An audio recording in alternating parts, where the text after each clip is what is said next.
Brian Wright, Daily B137. What are we talking about? The challenge of business is the market, not ourselves.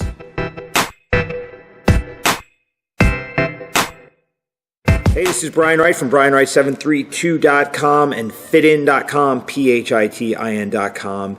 And a concept that we have to grasp if we really want to maximize our success in the marketplace is the reality that the challenges in our business are not our challenges. The challenges are our consumers' challenges, and then coming up with the solutions for those. That's where success is found.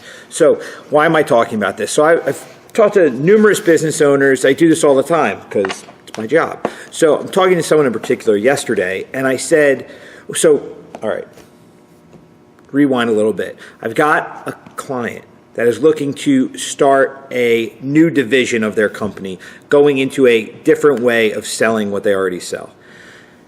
I don't want to go too deep into it because then you know what I'm talking about, and I'm going to tell you later because I'm going to help them launch it and whatever. So they are going into a new avenue. So they're trying to capture the customer's attention in a different way. And a question that I always ask is, what is the challenge of the customer? And then all of a sudden, it's 20 minutes of all the problems that the business has dealing with customers. All the little things that the customers do to drive them crazy. And I'm like, hold on a second. We were talking about building a business that we're looking to make extremely profitable. And the only way to do that is to be extremely friendly and the solution to our customer's problem. So the question was not, how do customers drive you crazy? But what drives a customer crazy? What is a challenge or a problem that a customer has that we can solve? Because by solving our customers' problems, we do solve our own problems. And all the things that the customers do that drive us crazy don't matter because the exchange is equal. If we're looking at the exchange between the business and the consumer as the consumer is a pain in the ass, well, we're never going to be able to do business because we're always going to have policies in place that are not friendly to the consumer. We need to have consumer-friendly policy that lets the consumer know that we trust them to do a mutually beneficial trade with us, that we have the solutions for their problems, that their money is well spent, that the respect of our consumers' needs is there. See, it's about building trust with the client so that they don't screw you over with all the little things that you're afraid of having happen. Now, if you're running a business and your customer is driving you nuts, it's because you really have not defined the relationship.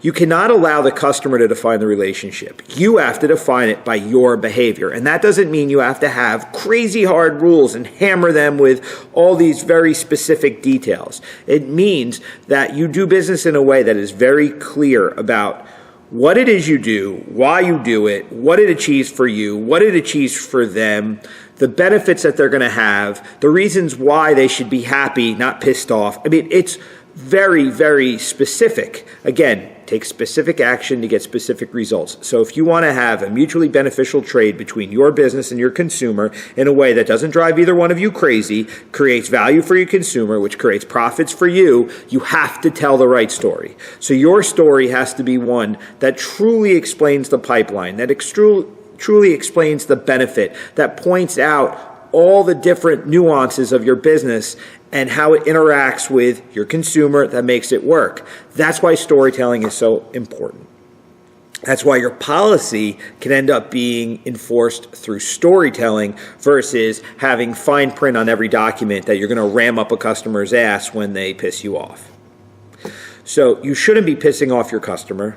You shouldn't be coming up with the mile-long rule book. You should be creating a relationship that's mutually beneficial for both of you. A lot of business owners don't want to take the time to do this part of the business, but it's the thing you have to do to make your business run smooth, to have longevity, to create max profits, to develop the relationships that you need. So you've really got to get out of the mentality of protecting yourself and start thinking about the challenges that your consumer faces and how can you help them take on these challenges? What kind of solutions can you come up with for their problems through your product or service? That is the key to long-term success. So don't focus on the customer's challenge for you. Focus on how you can solve the problems and help with the challenges of your consumer. That's how you go to the market with a product or service in a way that creates a real lasting business. And I'm telling this to you today, and some of you are going to be like, I know that. But how many of you are actually employing this? And I'm not saying that you're stupid or you're ignorant. I'm saying that you're trying to protect your business. You're trying to max your profits. So in many cases, we end up just looking at it from our perspective, and we're losing the opportunity that our customer's perspective will give us. I talk about it a lot with people, is that they end up speaking to themselves with their marketing. They end up speaking to themselves when they're doing a sales pitch. Instead of speaking to the consumer and trusting that that consumer is going to take care of you, they always just try and take care of themselves. And they don't even realize they're doing it a lot of times.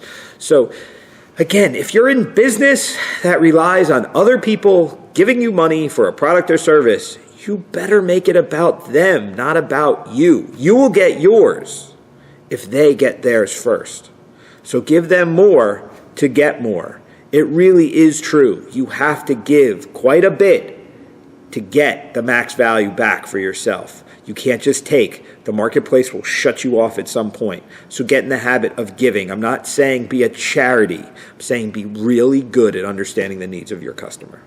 All right, I think I've gone on long enough. So this is Brian Wright. I am out. Hey, this is Brian again. Thank you for watching. Please like, share, comment. Let us know what's going on. Tell me if you think I'm full of crap or you like what I have to say. So actually, I'm looking a little woolly here today. It's pretty early in the morning, and trying to grow my hair in. Tell me what you think of that. My wife says I look like a homeless person, but I'm trying, folks. It's hard some days. Not complaining. Just doing what I got to do. I'm growing out a new look. All right, later.